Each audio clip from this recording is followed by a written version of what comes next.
Good morning students. अपना आज का टॉपिक हैगा bar magnet as an equivalent solenoid. इस दे विच ਆਪਾਂ ਨੇ ਕੀ ਹੈ ਇੱਕ ਸੋਲੀਨੋਇਡ ਨੂੰ ਬਾਰ ਮੈਗਨੇਟ ਦੇ ਇਕੁਅਲ ਪ੍ਰੂਫ ਕਰਨਾ ਹੈ। ਠੀਕ ਹੈ, ਤੇ ਇਸ ਦੇ ਵਿੱਚ ਪਿਛਲੇ ਕੁਝ ਆਰਟੀਕਲਸ ਨੇ ਜੋ ਯੂਜ਼ ਹੋਣਗੇ, ਤੁਹਾਨੂੰ ਯਾਦ ਹੋਣੇ ਚਾਹੀਦੇ ਹੈ ਕਿ ਉਹਨਾਂ ਦੇ ਡਾਇਰੈਕਟ ਐਕਸਪ੍ਰੈਸ਼ਨਸ। ਸੋ ਮੈਂ ਇੱਥੇ ਡਾਇਰੈਕਟ ਐਕਸਪ੍ਰੈਸ਼ਨਸ ਯੂਜ਼ ਕਰੂੰਗੀ ਪਿਛਲੇ ਆਰਟੀਕਲਸ ਦੇ। ਠੀਕ ਹੈ, ਦੇਖੋ ਸੋਲੀਨੋਇਡ ਹੈ ਜਿਹੜਾ ਉਹ ਤੁਹਾਨੇ ਪੜ੍ਹਿਆ ਕਿ ਕੀ ਹੁੰਦੇ ਨੇ ਨੰਬਰ ਆਫ ਟਰਨਸ। ठीक है, तो इस दे विच आपां की लिता, सपोज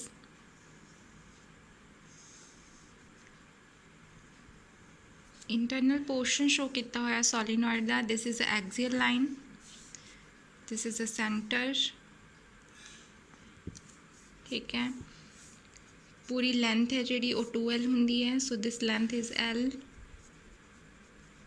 इधर वाली भी लेंथ, रेडियस सपोज इस लूप का ए ले लिया आपां ने। ठीक है,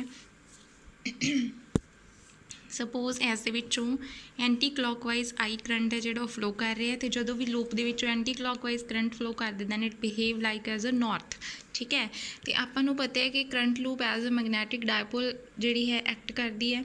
ठीक है, तो इस चीज़ को डैमोनस्ट्रेट करने वास्ते, सिमिलैरिटी प्रूव करने वास्ते कि करंट कैरिंग सॉलिनॉइड एक बार मैगनेट की तरह बिहेव करता है, तो आप एक्सियल फील्ड के उपर, ठीक है, सॉलिनॉइड के एक्सियल फील्ड के उपर एक्सियल फील्ड है जो कैलकुलेट कर लाँगे, तो अपने को जो है सॉलिनॉइड बार मैगनेट के इक्वल प्रूफ हो जाएगा। Okay, so if you all remember कि अपने को जोड़ा एक्सियल फील्ड होंदा है, एक्सियल लाइन के उपर मैगनैटिक फील्ड, उसका एक्सप्रैशन अपना की होंदा है, B is equals to mu not upon 4 pi 2m upon R cube. तो मीनस लास्ट एक्सप्रैशन ये है, आपने ये चीज़ है जी प्रूव करनी है इस आर्टिकल के। ओके, सो इस एक ही लिखता आपने रेडियस ले लिया सॉलिनॉइड का, नंबर ऑफ टर्नस ने जी पर यूनिट लेंथ एन अपनी नंबर ऑफ टर्नस ने, ए हो गया अपना रेडियस। ठीक है, 2L है जो लेंथ लेती है सॉलिनॉइड की, जिसका सेंटर की है वो इक्वली डिवाइडेड है LL। ये थोड़ी जी राइट साइड शिफ्ट होगी, सेंटर जानी है लाइन। ठीक है, आई करंट है जो सॉलिनॉइड के विचों पास कर रहा है। ओके, नाउ इस उपर अपने एक्सियल लाइन के उपर एक P पॉइंट ले लिया where we have to find the magnetic field intensity. ठीक है, तो इस आप एक स्मॉल एलीमेंट लवांगे। देखो ये नंबर ऑफ टर्नस ने। ठीक है, तो एक टर्न के अंदर ही बहुत सारे एलीमेंट्स होंगे हैं, तो उस आप एक एलीमेंट ले लिया,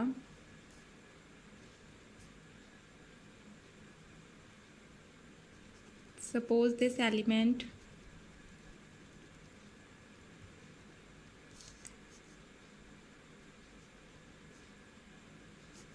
and this is dx। Okay, small element लेता, इसकी थिकनेस कितनी दी हुई है dx। ना इसके जोड़े डिस्टेंसिस ने गए, सपोज सेंटर तो आप डिस्टेंस जो P पॉइंट कि लैने होंने हमेशा R लैने होंने। ठीक है, तो इसका डिस्टेंस x है सपोज। ठीक है, तो हुण देखो ध्यान नाल, जो आप इहदा जो डिस्टेंस लवांगे, क्योंकि अपना जो फॉर्मूला होंदा है, देखो लूप वाला फॉर्मूला अगर तुहानूं रिमेंबर हो गए, लूप वाला फॉर्मूला पढ़िया सी आपां मैगनैटिक फील्ड इंटेंसिटी जी जो वैल्यू है B दी, वो कितनी आई सी सर्कुलर लूप के उपर, mu not upon 4 pi 2 pi NI A square upon A square plus X square raise to power 3/2। आई चीज़ बनी सी। ठीक है, नाउ इस एक्सप्रैशन अगर आप स्प्लिट करिए या रीअरेंज करिए या फिर इसनों होर ज़्यादा खोल के लिखिए, तो एक्सप्रैशन की बनेगा अपने को B is equals to mu not upon 2 NI A square upon A square plus X square.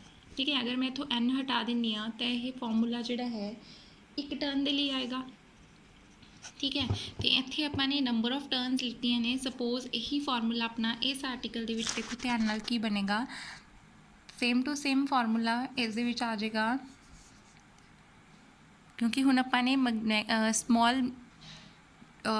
Small element लिखता जो जिसकी थिकनेस dx है, उस लिए अपने वैल्यू फाइंड करनी है। तो फॉर्मूला अपना की बनेगा, dB is equals to mu naught I A square into, देखो पर यूनिट लेंथ है जिहड़ी number of turns per unit length n ने सोलीनॉइड दियां, ठीक है। तो अब इस दे विच भी तो नंबर ऑफ टर्नस होणगियां, ठीक है। इस एलीमेंट दे विच जिहदी थिकनेस dx है तो टोटल कितना हो गया n dx, number of turns in element is equals to n dx, ठीक है, अपॉन 2 टाइम्स उत्थे अपने कोल जिहड़ा डिस्टेंस सीगा उस आर्टिकल दे विच आपां ने लिता सीगा P पॉइंट तो सेंटर तो A, बट इस केस च R है तो मैं इस फॉर्मूले दे विच की लिख सकती हाँ A दी जगह R, क्योंकि इत्थे अपना रेडियस A लिता होया हैगा। Okay, so now R square plus x square raise to power 3/2। Now देखो इत्थे जो R है ਆਪਾਂ ने इस एलीमेंट के लिए कढ़ रहे हैं, ठीक है। तो इस एलीमेंट का डिस्टेंस P पॉइंट तो कितना होएगा, दिस डिस्टेंस टोटल R है, वो आ चीज़ x है, तो बाकी कितना बचा R माइनस एक्स। तो इतने फॉर्मूला रीअरेंज होकर की आ जाऊगा mu not I A square N D X upon 2 R minus X whole square plus A square raise to power 3/2। Okay, now जेकर P पॉइंट है जोड़ा बहुत ज़्यादा डिस्टेंस से लाई कर रहा है सेंटर तो जो R है वो की हो जाएगा बहुत ज़्यादा ग्रेटर ए दे नालों, ठीक है, रेडियस नालों भी ग्रेटर होएगा सेंटर तो P पॉइंट का डिस्टेंस। तो जो डिस्टेंस लिता है आपने उसका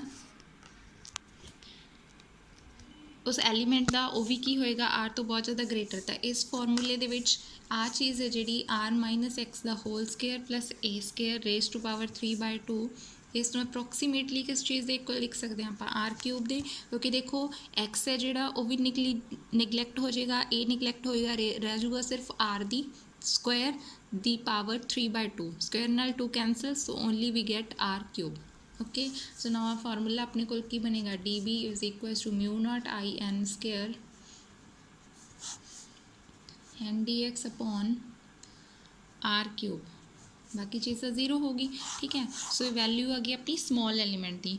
हुण देखो अगर अपने टोटल मैगनैटिक फील्ड कढ़नी है सॉलिनॉइड की तो टोटल किद्दां निकलूगी, इसकी इंटैग्रेशन करके। सो इंटैग्रेशन सारी चीज़ कॉन्सटेंट है, बाहर आ जाऊगी, सिर्फ अपने को अंदर की रहेगा इंटैग्रेशन दे dx। Now is integrate when we integrate any quantity then उस आपां नूं लिमिट्स चाहिए होंदियां ने। नाउ इत्थे लिमिट्स की आउणगीਆਂ इंटैग्रेशन दियां, ध्यान नाल देखो टोटल लेंथ 2L है, इधर -L होएगी, इधर +L होएगी, क्योंकि नैगेटिव एक्स एक्सिस होंदी है लैफ्ट साइड, इधर राइट पॉजिटिव, सो आ जाएंगियां -L टू +L। इधर की रह गया अपने को just only we get B,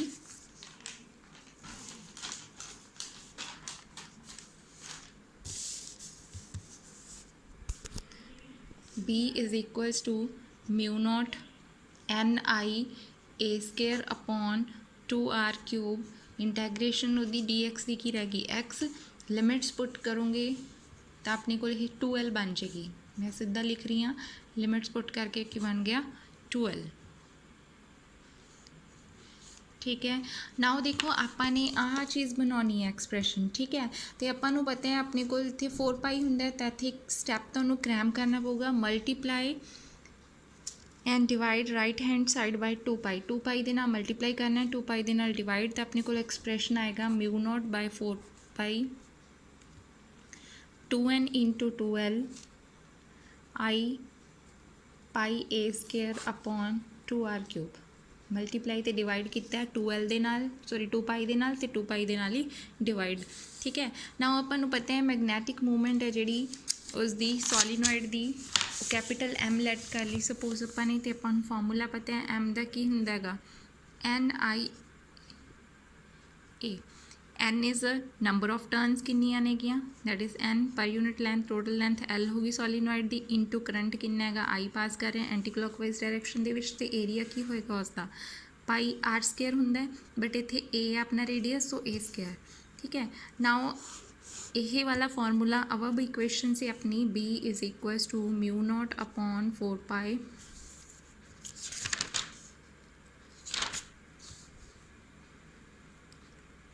2n into 2L I pi A square upon R³, ठीक है। Now n into 2L into I into pi A square, यदि जगह पर की लिख सकते हैं कैपिटल M, तो इक्वेशन की बनेगी अपनी B is equals to mu not by 4π 2m upon R the cube. ठीक है, नाउ एक्सप्रैशन आया अपना मैगनैटिक फील्ड का on the axial line of a short bar magnet. हुण देखो इनू ध्यान नाल यही फॉर्मूला है जो मैंने कहा सी आपां ने किस आर्टिकल च प्रूव किया सीगा, एक्सियल लाइन के उपर magnetic field intensity find out की सी बार मैगनेट की। नाउ ये सॉलीनॉइड की आई है जो हुण फाइंड की है, तो दोनों एक्सप्रैशनस की ने सेम, तो मीनस एक सॉलीनॉइड जो है it's same as that of the bar magnet, means bar magnet की तरह भी बिहेव कर सकता है। ओके, नैक्सट टॉपिक है क्यूरीज लॉ इन मैगनेटिज्म।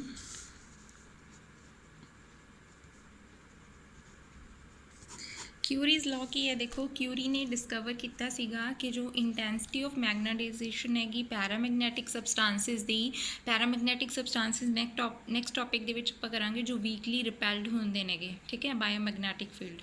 ठीक है, उन्होंने कुछ प्रॉपर्टीज़ होंदियां ने, तो उन्हें की किया सी जो इंटेंसिटी ऑफ मैगनेटाइजेशन है, इंटेंसिटी ऑफ मैगनेटाइजेशन ऑलरेडी आपां पढ़ चुके हैं, वो किहदे डायरैक्टली प्रोपोर्शनल होएगी magnetic field, applied magnetic field तो इनवर्सली प्रपोर्शनल होएगी कि जिन्ना आपां टैंपरेचर प्रोवाइड करांगे कि एब्सोल्यूट टैंपरेचर दे इनवर्सली प्रपोर्शनल होएगी। नाउ दोनों इक्वेशनस नू कंबाइन करो, we get B not by T, proportionality हटेगी तो कुछ ना कुछ कॉन्सटेंट लगता है, तो क्यूरीज लॉ इन मैगनेटिज्म है, तो इत्थे कॉन्सटेंट भी की लगेगा, Curie's constant, C is called Curie's constant, constant of proportionality. Now आपां नू पता है मैगनैटिक फील्ड जो है मीनस बी जो है एच दे डायरैक्टली प्रपोर्शन होंगी है, भी चीज़ पढ़ चुके हैं, प्रपोर्शनैलिटी हटा के परमेबिलिटी लगती होंगी है। ठीक है, नाउ ये वैल्यू ये पुट करो तो अपने को की आएगा mu naught H C by T. Now इस इक्वेशन नू ध्यान नाल देखो, अगर मैं एच नू इधर आके डिवाइड कर देवां तो अपने को की बनेगी ससैप्टेबिलिटी, मैगनैटिक ससैप्टेबिलिटी मटीरियल दी। ठीक है, तो राइट साइड अपने को की बनया सी म्यू नॉट बाय टी, सी तो म्यू नॉट दोनों की ने कॉन्सटेंट, तो जी काई है काई एम मीनस ससैप्टेबिलिटी है वो इनवर्सली प्रपोर्शनल आ गई टाइम दे। ठीक है, तो यही है law, Curie's law in magnetism. Okay, next topic है इलैक्ट्रोमैगनेट्स तो कुछ फैक्टर्स जिन्हों के उपरों उन्होंने स्ट्रैंथ जो है इफैक्ट करती है, किहड़े फैक्टर्स ने गे। सो इलैक्ट्रोमैगनेट्स ने जो वो मैगनेट्स होंगे है जिहदे मैगनैटिक फील्ड है जिहड़ा वो प्रोड्यूस होंदा है इलैक्ट्रिक करंट की हेल्प के नाल। ठीक है, और इन्हां दी जिहड़ी कोर है वो फैरोमैगनैटिक मटीरियल से बनी होंदी हैगी, फैरोमैगनैटिक मटीरियल्स ने जो स्ट्रोंगली अट्रैक्टिड होंगे है बाय मैगनैटिक फील्ड। तो हुण कुछ फैक्टर्स ने, किहड़े फैक्टर्स ने, पहला फैक्टर है टैंपरेचर, टैंपरेचर के नाल इफैक्ट होंगे ने electromagnets, number of loops in the coil, third one is कि जो स्ट्रैंथ हैगी फील्ड की इलैक्ट्रोमैगनेट की वो प्रपोर्शनल होंगी है current flowing through the coil. Okay, just theoretical portion है। नाउ नैक्सट टॉपिक्स ने गए अपने 3 टाइप के magnetic materials, ferromagnetic, paramagnetic and diamagnetic materials. इन्हां दी प्रॉपर्टीज़ ने गियां जो तुहानूं लर्न करनियां पैणगियां सारियां प्रॉपर्टीज़।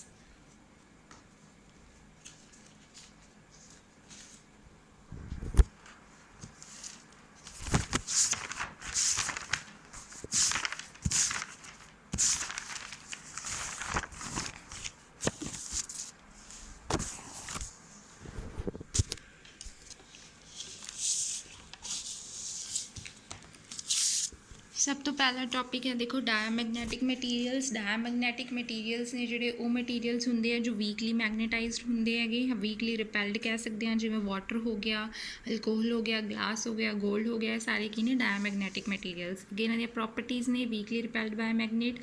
सैकेंड है कि अगर किसी फ्रीली सस्पैंडिड डायामैगनैटिक रॉड नूं आपां मैगनैटिक फील्ड दे विच रखते हैं तो अपने आप नूं स्लोली किस डायरैक्शन दे विच सैटअप कर लेंदे ने at right angle to the external magnetic field.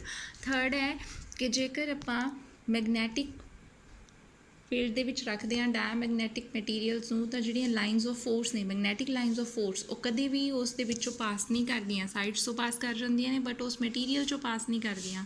Next हैगा इन्हां दा जिहड़ा बिहेवियर है वो इंडिकेट करदा है कि जो फील्ड है जिहदे विच आपां सैंपल नूं रखते हैं is decrease to a very small value, उहदी परमेबिलिटी जो है लैस दैन यूनिटी हुंदी है क्योंकि मैगनैटिक फील्ड की है B is magnetic field, H की सीगी अपनी इंटेंसिटी। ठीक है, नैक्सट हैगा ਤੇ ਉਹ ਜਦੋਂ ਨੀਚੇ ਆ ਕੇ ਡਿਵਾਈਡ ਹੋਗਾ p/r ਚੋਂ ਲੈਸ ਦੈਨ 1 ਹੋ ਜਾਏਗੀ ਤਾਂ ਮਿਊ ਦੀ ਵੈਲਿਊ ਹੈ ਜਿਹੜੀ ਉਹ ਯੂਨਿਟੀ ਤੋਂ ਘੱਟ ਹੁੰਦੀ ਹੈ। ਤੇ ਸੈਂਪਲਸ ਵੀਕਲੀ ਮੈਗਨੇਟਾਈਜ਼ ਨੇ ਕਿਸ ਡਾਇਰੈਕਸ਼ਨ ਦੇ ਵਿੱਚ, ਮੈਗਨੈਟਿਕ ਫੀਲਡ ਜਿਸ ਡਾਇਰੈਕਸ਼ਨ 'ਚ ਹੁੰਦਾ ਉਸ ਤੋਂ ਆਪੋਜ਼ਿਟ ਡਾਇਰੈਕਸ਼ਨ ਦੇ ਵਿੱਚ ਇਹ ਵੀਕਲੀ ਰਿਪੈਲਡ ਹੁੰਦੇ ਨੇ।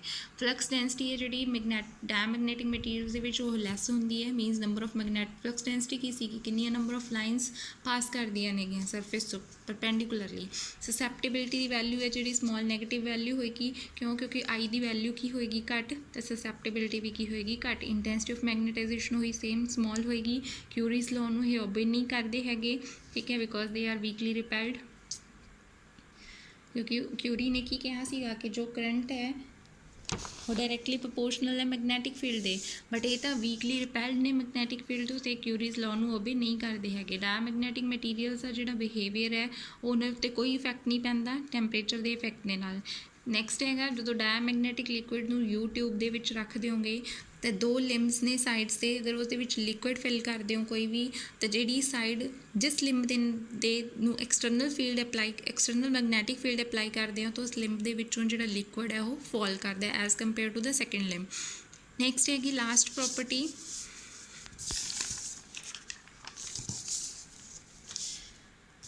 ਲਾਸਟ ਪ੍ਰੋਪਰਟੀ ਇਹੀ ਹੈ ਕਿ ਜੇਕਰ ਡਾਇਮੈਗਨੈਟਿਕ ਲਿਕੁਇਡ ਨੂੰ ਵਾਚ ਗਲਾਸ ਦੇ ਵਿੱਚ ਰੱਖਦੇ ਹੋ, ਵਾਚ ਗਲਾਸ ਤੁਹਾਨੂੰ ਪਤਾ ਕੈਮਿਸਟਰੀ ਲੈਬ 'ਚ ਯੂਜ਼ ਕੀਤੀ ਹੋਣੀ ਹੈ, ਤਾਂ ਉਹਨੇ ਵਾਚ ਗਲਾਸ ਦੇ ਵਿੱਚ ਰੱਖ ਦਿਓਗੇ ਤਾਂ ਦੇਖੋ ਇੱਕ ਸਾਈਡ ਕੀ ਨੇ ਕਿ ਮੈਗਨੇਟਸ ਦੇ ਵਿੱਚ ਸਪੇਸ ਘੱਟ ਹੈ, ਇੱਕ ਸਾਈਡ ਇਹ ਕੀ ਨੇ, ਇਹ ਕਲੋਜ਼ਲੀ ਸਪੇਸ ਨੇ, ਇਹ ਕੀ ਨੇ ਵਾਈਡਲੀ ਸਪੇਸ ਨੇਗੇ, ਠੀਕ ਹੈ। ਤਾਂ ਇਫੈਕਟ ਆਪਾਂ ਨੂੰ ਕੀ ਸ਼ੋ ਹੁੰਦਾ ਹੈ ਕਿ ਇਸ ਦੇ ਵਿੱਚ ਕੀ ਹੋਏਗਾ, ਜਦੋਂ ਕਲੋਜ਼ਲੀ ਸਪੇਸ ਨੇਗੇ ਤਾਂ ਮਿਡਲ ਦੇ ਵਿੱਚ ਡਿਪਰੈਸ਼ਨ ਬਣ ਰਹੀ ਹੈ, ਅਤੇ ਇਸ ਕੇਸ ਦੇ ਵਿੱਚ ਕੀ ਬਣ ਰਹੀ ਹੈਗੀ, ਮਿਡਲ ਤੋਂ ਰਾਈਜ਼ ਕਰ ਰਿਹਾ ਹੈਗਾ। ਤਾਂ ਮੀਨਸ ਇਹ ਸ਼ੋ ਕਰਦਾ ਹੈ ਕਿ ਮਟੀਰੀਅਲਸ ਨੇ ਜਿਹੜੇ ਉਹ ਸਟਰੋਂਗਰ ਤੋਂ ਵੀਕਰ ਮੈਗਨੈਟਿਕ ਫੀਲਡ ਵੱਲ ਮੂਵ ਕਰਦੇ ਹੈਗੇ।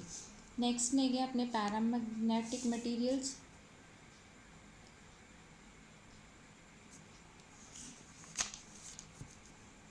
ਪੈਰਾਮੈਗਨੈਟਿਕ ਮਟੀਰੀਅਲਸ ਉਹ ਮਟੀਰੀਅਲਸ ਨੇ ਜਿਹੜੇ ਵੀਕਲੀ ਮੈਗਨੇਟਾਈਜ਼ਡ ਹੁੰਦੇ ਹੈਗੇ, ਠੀਕ ਹੈ, ਉਸ ਡਾਇਰੈਕਸ਼ਨ ਦੇ ਵਿੱਚ ਜਿਸ ਡਾਇਰੈਕਸ਼ਨ ਦੇ ਵਿੱਚ ਅਪਲਾਈਡ ਮੈਗਨੈਟਿਕ ਫੀਲਡ ਹੁੰਦਾ ਹੈ। ਵੀਕਲੀ ਅਟਰੈਕਟਿਡ ਨੇ ਇਹ, ਪਿਛਲੇ ਟੌਪਿਕ 'ਚ ਮੈਂ ਵੀਕਲੀ ਰਿਪੈਲਡ ਬੋਲਦਾ ਸੀ, ਸੌਰੀ, ਉਸ ਦੇ ਵਿੱਚ ਵੀਕਲੀ ਅਟਰੈਕਟਿਡ ਆਊਗਾ, ਠੀਕ ਹੈ, ਜਿੱਥੇ ਕਿਊਰੀਜ਼ ਲਾਅ ਸੀ ਜਿਹੜਾ ਪੈਰਾਮੈਗਨੈਟਿਕ ਸਬਸਟੈਂਸਿਸ ਦੇ ਲਈ। ਫ੍ਰੀਲੀ ਸਸਪੈਂਡਡ ਪੈਰਾਮੈਗਨੈਟਿਕ ਰੋਡ ਹੈ ਜਿਹੜੀ ਆਪਣੇ ਆਪ ਨੂੰ ਸਲੋਲੀ ਕੀ ਸੈਟਅਪ ਕਰਦੀ ਹੈਗੀ, ਐਕਸਟਰਨਲ ਮੈਗਨੈਟਿਕ ਫੀਲਡ ਦੀ ਡਾਇਰੈਕਸ਼ਨ ਦੇ ਅਲੋਂਗ ਸੈਟਅਪ ਕਰ ਲੈਂਦੀ ਹੈਗੀ, ਠੀਕ ਹੈ। ਅਤੇ ਜਦੋਂ ਆਪਾਂ ਉਸਨੂੰ ਮੈਗਨੈਟਿਕ ਫੀਲਡ ਦੇ ਅੰਦਰ ਰੱਖਦੇ ਹਾਂ ਤਾਂ ਜੋ ਮੋਸਟ ਆਫ ਦ ਲਾਈਨਸ ਨੇਗੀਆਂ, ਪਿਛਲੇ ਟੌਪਿਕ ਦੇ ਵਿੱਚ ਡਾਇਮੈਗਨੈਟਿਕ ਦੇ ਵਿੱਚ ਕੀ ਸੀਗਾ, ਲਾਈਨਸ ਆਫ ਫੋਰਸ ਪਾਸ ਨਹੀਂ ਕਰਦੀਆਂ ਸੀ, ਬਟ ਇਸ 'ਚੋਂ ਮੋਸਟ ਆਫ ਲਾਈਨਸ ਨੇ ਜਿਹੜੀਆਂ ਉਹ ਪਾਸ ਕਰ ਜਾਂਦੀਆਂ ਨੇਗੀਆਂ। ਇਸ ਦੀ ਮਿਊ ਦੀ ਵੈਲਿਊ ਹੈ ਜਿਹੜੀ ਯੂਨਿਟੀ ਤੋਂ ਵੱਧ ਹੈ। ਫਲਕਸ ਡੈਂਸਿਟੀ ਇਨਸਾਈਡ ਦਾ ਪੈਰਾਮੈਗਨੈਟਿਕ ਮਟੀਰੀਅਲ ਲਾਰਜਰ ਹੁੰਦੀ ਹੈਗੀ। ਇਹ ਸੈਂਪਲ ਵੀਕਲੀ ਮੈਗਨੇਟਾਈਜ਼ ਨੇਗੇ ਕਿਸ ਡਾਇਰੈਕਸ਼ਨ ਦੇ ਵਿੱਚ, ਜਿਸ ਡਾਇਰੈਕਸ਼ਨ ਦੇ ਵਿੱਚ ਅਪਲਾਈਡ ਮੈਗਨੈਟਿਕ ਫੀਲਡ ਹੁੰਦਾ ਹੈ, ਠੀਕ ਹੈ। ਐਕਸਟਰਨਲ ਮੈਗਨੈਟਿਕ ਫੀਲਡ ਦੀ ਇੰਟੈਂਸਿਟੀ ਸਮਾਲ ਪੋਜ਼ੀਟਿਵ ਵੈਲਿਊ ਹੈ, ਤਾਂ ਸਸੈਪਟੇਬਿਲਿਟੀ ਵੀ ਕੀ ਹੋਏਗੀ, ਸਮਾਲ ਪੋਜ਼ੀਟਿਵ ਵੈਲਿਊ। ਇਹ ਤਾਂ ਮੈਗਨੈਟਿਕ ਫੀਲਡ ਨਾਲ ਅਫੈਕਟਡ ਨੇ ਇਹ, ਸੋ ਕਿਊਰੀਜ਼ ਲਾਅ ਨੂੰ ਓਬੇ ਕਰਦੇ ਹੈਗੇ, ਠੀਕ ਹੈ। ਨੈਕਸਟ ਹੈਗਾ ਕਿ ਜੇਕਰ ਇਹਨੂੰ ਆਪਾਂ ਵਾਚ ਗਲਾਸ ਦੇ ਅੰਦਰ ਰੱਖ ਦਿਆਂਗੇ ਤਾਂ ਇਸ ਦੇ ਵਿੱਚ ਕੀ ਹੁੰਦਾ ਵਾ,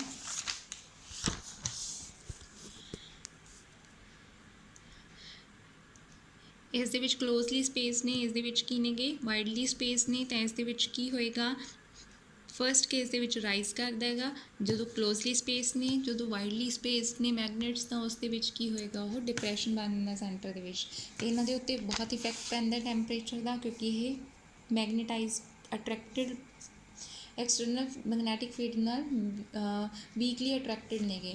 ਅਤੇ ਇਸ ਦੇ ਵਿੱਚ ਯੂਟਿਊਬ ਦੇ ਵਿੱਚ ਅਗਰ ਇਸ ਨੂੰ ਆਪਾਂ ਫਿਲ ਕਰ ਦਿਆਂਗੇ, ਠੀਕ ਹੈ, ਲਿਕੁਇਡ ਨੂੰ ਕਿਸੇ ਨੂੰ ਵੀ ਜਾਂ ਕਿਸੇ ਵੀ ਪੈਰਾਮੈਗਨੈਟਿਕ ਲਿਕੁਇਡ ਨੂੰ ਯੂਟਿਊਬ ਦੇ ਵਿੱਚ ਫਿਲ ਕਰਦੇ ਹਾਂ ਤਾਂ ਜਿਸ ਸਾਈਡ ਆਪਾਂ ਐਕਸਟਰਨਲ ਮੈਗਨੈਟਿਕ ਫੀਲਡ ਅਪਲਾਈ ਕਰਦੇ ਹਾਂ ਲਿੰਬ ਦੀ ਇੱਕ ਸਾਈਡ 'ਤੇ, ਤਾਂ ਉਸ ਸਾਈਡ ਇਸ ਦੇ ਵਿੱਚ ਲਿਕੁਇਡ ਰਾਈਜ਼ ਕਰਦਾ ਹੈ, ਡਾਇਮੈਗਨੈਟਿਕ ਦੇ ਵਿੱਚ ਕੀ ਸੀਗਾ, ਲਿਕੁਇਡ ਫੋਲ ਕਰਦਾ ਸੀਗਾ। ਲਾਸਟ ਟੌਪਿਕ ਹੈਗਾ ਫੈਰੋਮੈਗਨੈਟਿਕ ਮਟੀਰੀਅਲਸ। ਉਹ ਮਟੀਰੀਅਲਸ ਵਿਚ ਆਰ ਜਿਹੜੇ ਕਿ ਸਟਰੋਂਗਲੀ ਮੈਗਨੇਟਾਈਜ਼ਡ ਹੁੰਦੇ ਹੈ। ਪਿਛਲੇ ਵਾਲੇ ਕੀ ਸੀਗੇ, ਵੀਕਲੀ ਮੈਗਨੇਟਾਈਜ਼, ਇਹ ਸਟਰੋਂਗਲੀ ਮੈਗਨੇਟਾਈਜ਼ਡ ਨੇਗੇ। ਅਤੇ ਇਹਦੇ ਵਿੱਚ ਫਸਟ ਪ੍ਰੋਪਰਟੀ ਇਹ ਮੈਂ ਦੱਸ ਚੁੱਕੀ ਹਾਂ। ਸੈਕਿੰਡ ਪ੍ਰੋਪਰਟੀ ਹੈਗੀ ਫ੍ਰੀਲੀ ਸਸਪੈਂਡਡ ਫੈਰੋਮੈਗਨੈਟਿਕ ਰੋਡ ਹੈ ਜਿਹੜੀ ਜਲਦੀ ਆਪਣੇ ਆਪ ਨੂੰ ਸੈਟਅਪ ਕਰ ਲੈਂਦੀ ਹੈਗੀ